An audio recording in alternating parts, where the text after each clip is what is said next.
Всем привет! Друзья мои, мира вам и крепкого здоровья! Сегодня у меня шницель из фарша. Вот такая сочная внутри котлетка. Посмотрите, это очень вкусно. Хрустящая корочка. Друзья мои, сказать, что это вкусно, ничего не сказать. Обязательно приготовьте. Это не котлеты, и это можно приготовить на любой стол, на ужин и даже на праздничном столе. Это будет выглядеть достойно. Готовьте, поехали готовить. Начнем готовить быстрый и вкусный ужин. Вот здесь у меня 400 грамм фарша. Фарш у меня уже с луком. К фаршу добавляем 1 яйцо, на 400 грамм 4-5 грамм соли. А дальше специи ваши любимые. Я добавлю сухого чеснока, пол чайной ложки, и пол чайной ложки кориандра. Можно добавить совсем немного черного молотого перца. И все это надо перемешать до однородности. Перемешайте и несколько раз ударьте это мясо, чтобы лишний воздух из фарша удалился. Оставляем в сторонку, пусть он напитывается специями. Вот здесь у меня 1 луковичка, это 100 грамм, и 150 грамм, немножечко даже меньше, шампиньонов. Грибы промыла и обсушила полотенцем.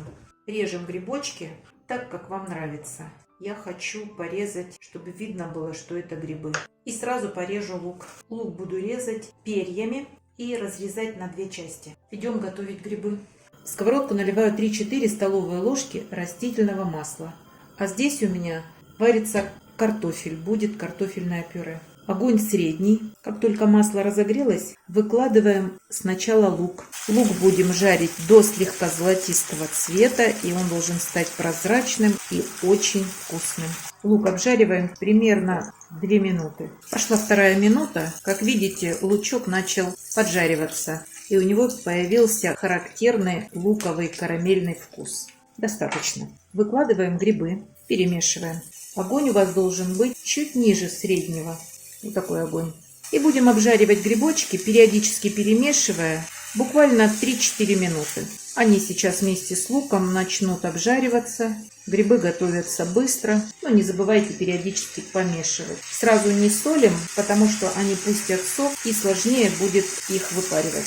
Перемешиваем и обжариваем. Следите, чтобы лук не горел, и грибы обжаривались, а не горели. При необходимости убирайте огонь или добавляйте, регулируйте, сложности никакой нет. Вот посмотрите, грибы обжариваются уже 3 минуты. Совсем немного выделяют воды. И все это из-за того, что мы сразу их не подсолили. Как видите, картинка маслом. Грибочки уже также подрумянились. Они уменьшились в объеме. И сейчас мы будем солить и перчить. У меня совсем маленькая чайная ложечка. И я добавляю буквально пол чайной ложки. Наверное, в граммах 3 грамма, не больше. Если у вас обычная чайная ложка, то 1/3 чайной ложки можно смело сюда высыпать. И сразу перемешиваем. У нас идет процесс готовки, у нас влаги почти нет, и жидкость уже вся выпарилась, поэтому необходимо бесконечно перемешивать. Но огонь не убирайте. И еще я добавляю черный молотый перец. Грибочки любят черный перец. А вы можете добавить любые любимые ваши специи. Кстати, грибы любят чеснок. Можно добавить сухого чеснока, что я сейчас и сделаю. Сухой чеснок, он дает запах, но он менее агрессивный, нежели сырой чеснок, если вы добавите. 5 минут прошло. У нас грибы готовы. Выключаю.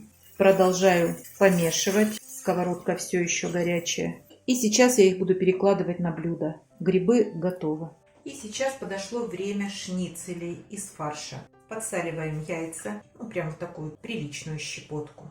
И разбиваем. Здесь 2 яйца. Друзья мои, желток хорошо разбивается, белок чуть хуже, но его надо разбить. Все. Вот здесь у меня 80 грамм муки. Не знаю, много это будет или мало. И здесь 400 грамм фарша. Я его должна разделить на 4 части. Визуально делим. Это абсолютно не принципиально.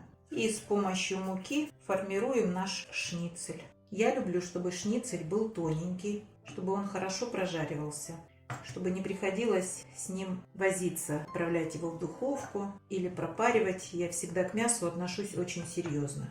Можно сразу обжаривать, а можно сразу все сформировать. Я дома готовлю, снимаю на обычный телефон, и бегать от плиты к столу нет ни желания, ни возможности. Поэтому сейчас все сформирую. Вот так делаем потоньше. А затем пойду обжаривать и вам покажу, как я это делаю. Друзья мои, знаете, для чего мука? Во-первых, с мукой легче сформировать, но это не главное. После того, как ваши шницели или отбивные, все, что вы готовите, побывали в муке, то мука заберет лишнюю влагу. А дальше, когда вы будете обмакивать в яйцо, а затем в панировку, у вас панировка не отвалится. Вот для этого мука. И, кстати, муки я много подготовила. Грамм 50 хватит. Под видео в описании я все напишу. Единственное, какого размера вы хотите делать шницели, такие и делайте. Но 100-граммовый шницель это больше, чем достаточно. Ну и меньше не надо. Ну что это за шницель, если он будет как котлета? Пюрешка, наверное, уже сварилась. Сейчас быстро приготовим шницели. И будет вкусный ужин. Быстро, вкусно, вкусно 2 раза. Ну вот и все. Вот такие чудо-шницели получились. Сейчас будем обжаривать. Друзья мои, сковородка у меня уже разогревается. И в нее я налила 50 грамм растительного масла. Что мы дальше делаем? Берем наш красивый шницель и опускаем яйцо. Переворачиваем. И в панировку. Если все это делать аккуратно, то все получится. Если он у вас по какой-нибудь причине начнет разваливаться, ничего страшного, собирайте его до кучи по ходу приготовления. Вот засыпала, перевернула и еще сверху подсыпала и похлопала. Панировки должно быть много. Сейчас вот так попереворачиваю, и лишняя панировка сойдет.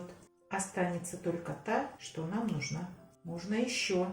Если вы видите какие-то мясные залысины, еще панировочкой. И вот так. Вот такой шницель должен у вас получиться. Сейчас еще один сделаю и пойду обжаривать. Вот этот. Опускаем в яйцо.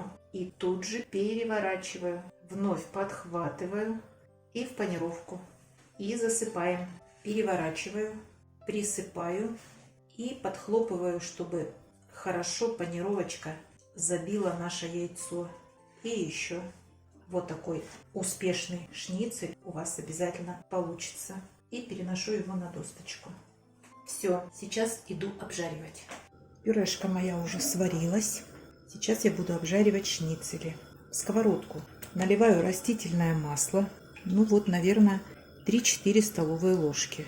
Можно и 5. Огонь средний. Сковородку надо хорошо раскалить. Все, масло раскалилось. Выкладываем шницели. Буду обжаривать на среднем огне. Вот сейчас примерно 2 минуты. Огонь должен быть таким, чтобы через 2 минуты ваши шницели не сгорели. Если они начинают подгорать, значит убавьте огонь. Вот такими они должны быть через 2 минуты. Прошло 2 минуты. Переворачиваем шницель. И с каждой стороны по 1 минутке. И переворачиваем. Время вышло. Вот такие шницели получаются. Друзья мои, в чем секрет? При высокой температуре, а средний огонь – это высокая температура, мясо внутри вот этой панировки готовится при температуре больше, чем 220 градусов. И оно там прожаривается однозначно. Это принцип чебуреков. Чем сильнее огонь, тем быстрее и качественнее прожаривается мясо. Сейчас будем собирать вкусный ужин. Ну вот так. С пюрешечкой, с грибочками выглядит наше блюдо. Хрустящая корочка, запах космос. Обалдеть. Готовьте, друзья. Ставьте лайки и не забывайте подписываться на наш с Петровичем канал. Пока-пока.